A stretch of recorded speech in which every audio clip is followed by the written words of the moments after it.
Love to God and to brethren. Welcome to our channel that compares gospel topics and Franciscan sources. Today we delve into the theme of readiness to serve God and others, as valued in the experience of the founders of Franciscanism. The decisive friendship with Jesus allowed Francis and Clare to abandon their habitual lifestyle and build a prophetic adventure of love. For a more complete overview of our human, cultural and spiritual proposal, we suggest you visit the website duevi.art. Mark 12:28-34. Life of Francis of Assisi is full of singular episodes, which attest to the breadth of a new heart, marked by love. Francis had clear ideas about the priorities to give in the spiritual journey. From the beginning of his conversion, love for his brethren, compassion for their sufferings and needs, were the guiding principle of his actions. He took a lot of money with him and went to the lepers' hospice. He gathered them together and distributed alms to each one, kissing their hand. Sources 1408. At the beginning of their community life, the friars lived in Rivertorto, 3 kilometers from Porziuncola. Here's what happened one evening. By night, one of the sheep, while the others were sleeping, began to cry out, "I am dying, brothers.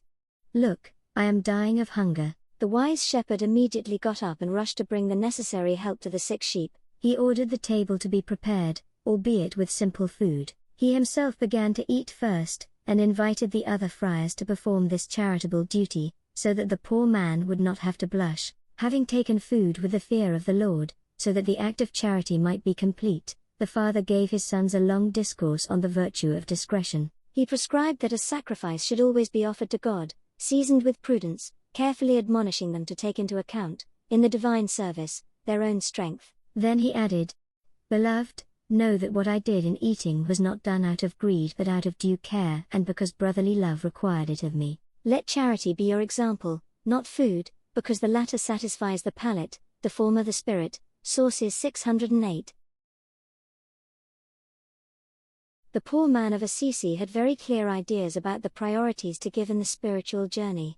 For him, love for God with all the fibers of his being, and loving neighbors, it was a very sweet truth carved in the heart in letters of fire. The sources, rich in life episodes, assist us in this matter. Clare, a faithful disciple of Francis, did the same thing within the Damian walls, always ready to lovingly serve the sisters of her community and whoever knocked at the door of the monastery. Very often he washed the feet of the maids who returned from outside and, once washed, he kissed them. Sources 3182. To love the Lord with all your strength and your neighbor as yourself is worth more than holocausts. The two giants of Assisi had understood this well, testifying it to all. For the poor man of Assisi, loving God with all his heart, mind and strength, as well as his neighbors, was something that made him jump everywhere. The sources, a sublime concatenation of surprising events, attest to this. Once, as he was traveling through a region preaching, it happened that 2 French friars met him, drawing deep consolation from them.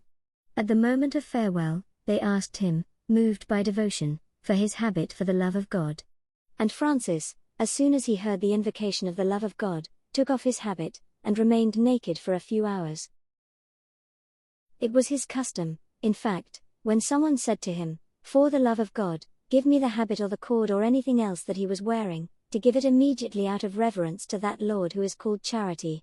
But he was very displeased, and he reproached the brothers for it when he heard the love of God mentioned for every trifle. He said, "So sublime is the love of God, that only rarely and in case of great necessity should it be named, and always with great veneration." Sources 1603. The indomitable fire of love for the good Jesus burst forth in him with blazes and flames of charity so strong that many waters could not extinguish them. Sources 1224. But even his first little plant, Clare, was completely devoted to the love of Christ, as can be seen from her writings. In his blessing we read, "Always be lovers of God and of your souls and of all your sisters, and always be careful to observe what you have promised to the Lord." Sources 2857. In a letter to Ermentrude of Bruges, a spiritual sister, Clare says, "Remain, therefore, my dearest, faithful until death to him, to whom you have bound yourself forever. And you will certainly be crowned by him with the crown of life." Sources 2914. And to Agnes of Prague, contemplate again his indescribable delights, his eternal riches and honors, and cry out with all the ardor of your desire and your love. Draw me to you, O heavenly spouse. We will run after you, attracted by the sweetness of your perfume. Sources 2906. Yes, loving God and our sisters and brothers is worth more than many holocausts. Mark 12:28-34. Thank you all for your kind attention.